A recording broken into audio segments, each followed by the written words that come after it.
Pois bem, pessoal, então já chegando quase, né, à reta final da nossa revisão, é, nós vimos também que além do loop while, existe um outro tipo de loop, uma estrutura de loop chamada loop for, tá? While ele tem, né, recapitulando, aquela estrutura de enquanto uma determinada condição, aí eu preciso escrever uma condição lógica. Enquanto ela for satisfeita, ela for verdadeira, eu repito, né? Eu poderia, inclusive, fazer coisas desse tipo. While true é muito comum, né? While true quer dizer enquanto a verdade for verdadeira. Então ele vai repetir para sempre algo, né? Então eu poderia dizer, olha, imprima, né? Ou colocar o não criar a função, então eu vou usar o print normal. Então print teste, por exemplo. Então, vou criar um contador aqui qualquer, que começa em um teste, contador, e vou incrementar. Igual mais um. Contador igual contador mais um. Se eu quiser escrever de uma maneira mais resumida, eu poderia colocar assim, mais igual a um, tá? Dá no mesmo. Então, note que aqui ele vai imprimir indefinidamente. Teste 1, 2, 3, 4, 5. E não vai parar nunca. Então, não vai parar nunca. Beleza? Então, essa interrupção só pode acontecer manualmente, porque ele não iria parar, caso contrário. Então eu poderia dizer que esse loop é um loop infinito. O computador simplesmente travou, né? Fez o computador travar, né? Ou pelo menos o programa travou, né? Mas existe uma maneira de sair também do loop while, que é com a instrução break. Então eu poderia dizer, olha, se eu quiser repetir, né, até o número 1000, né? Então, se contador maior do que 1000, break, pare, né? Quebre tudo, né? Quebre o loop, pare o loop, né? Então, se o contador, depois que eu incrementei aqui em 1, ficou maior que 1000, pare, porque é sinal que o 1000 já foi impresso, né? Eu não quero 1001, só quero até 1000. Então, o break fará isso daí. Então, a gente vai imprimir, nesse caso aqui, até o 1000. Foi tão rápido que não deu para ver, mas ele imprimiu os 1000 elementos, né? E ele parou. Tá? Eu vou colocar 10, porque 1000 é muito para poder a gente executar passo a passo, né?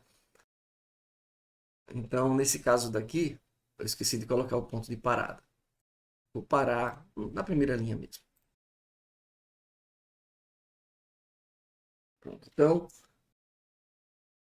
enquanto for verdade, então vai repetir para sempre. Daí que eu peço para parar. Então ele vai imprimir o contador 1, o contador vai ser incrementado para 2. É maior que 10? Não.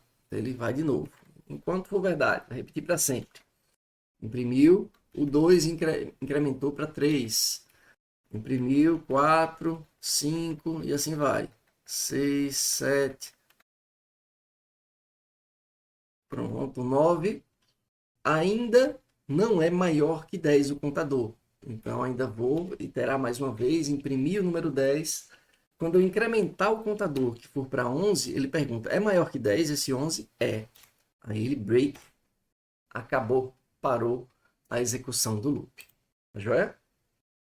Então, é, o break é outra maneira de percorrer. Mas note que essa estrutura, essa condição aqui do while, apesar dela ter uma expressividade, eu poder utilizá-la para percorrer elementos, percorrer uma lista, como nós fizemos agora há pouco, né? Nós percorremos uma string que é iterável como uma lista, invertendo, né, os valores, os caracteres dessa string.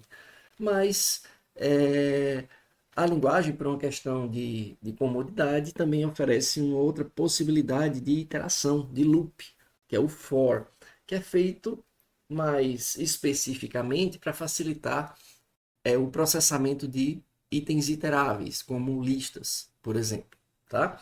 Então, assumindo que eu tenho aquela lista de notas, né? criamos uma lista de notas, vamos colocar valores aleatórios aqui, 6, 4, 2,5, 10, 9, 8,54 e 7,6. Pronto. Então temos aqui 1, 2, 3, 4, 5, 6, 7 elementos nessa lista, né? Então, se nós imprimirmos a nossa lista de notas, nós iremos ver que temos todos esses elementos. Agora, e se eu quisesse calcular a média de notas da turma, né? Qual foi a média da turma? Então, eu poderia percorrer essa lista somando todos os elementos e depois dividir pela quantidade de notas, não é verdade? Né? Então, se eu imprimir a quantidade de notas, o número de elementos dessa lista daí, desse vetor, eu vou saber que eu tenho 7 notas, né? Então, eu somaria tudo e dividiria por 7, né? Pela quantidade de notas. Então, existe uma maneira mais simples de iterar, de repetir, digamos assim, né? Criar um loop, né? Que percorra cada elemento, né? De uma lista. Então, eu poderia criar inicialmente a minha soma como sendo zero, né? Não somei nada por enquanto, e eu vou percorrer. Então, olha só como é a estrutura do for, relembrando aí.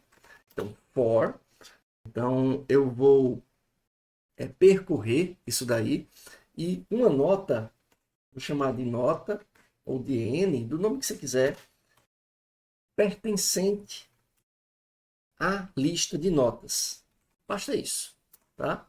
Então, para uma nota pertencente à lista de notas, ou em outras palavras, para cada nota que pertence a essa lista de notas, faça alguma coisa. O que? O que eu colocar dentro do for. Então, vou dizer, olha, o soma vai ser igual a soma mais a nota. Então, note que esse for, ele está pegando cada elemento da lista de notas e somando, né? Acrescentando o valor desse elemento na soma total. Então, quando terminar o for, quando eu percorrer toda a lista, eu sei que a variável soma vai ter o somatório de todas as notas. Percebe? Né? Então, eu vou dizer que depois que sair do for, note que eu já não estou mais identado dentro do for, estou fora.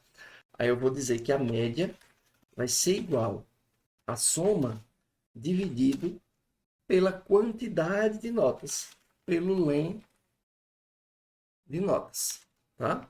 E aí eu posso imprimir ou fazer o que eu quiser, né? Print. A média da turma foi média. Pronto. Beleza. Então, a média da turma foi isso daqui. 6,857, né? Uma média bem grande.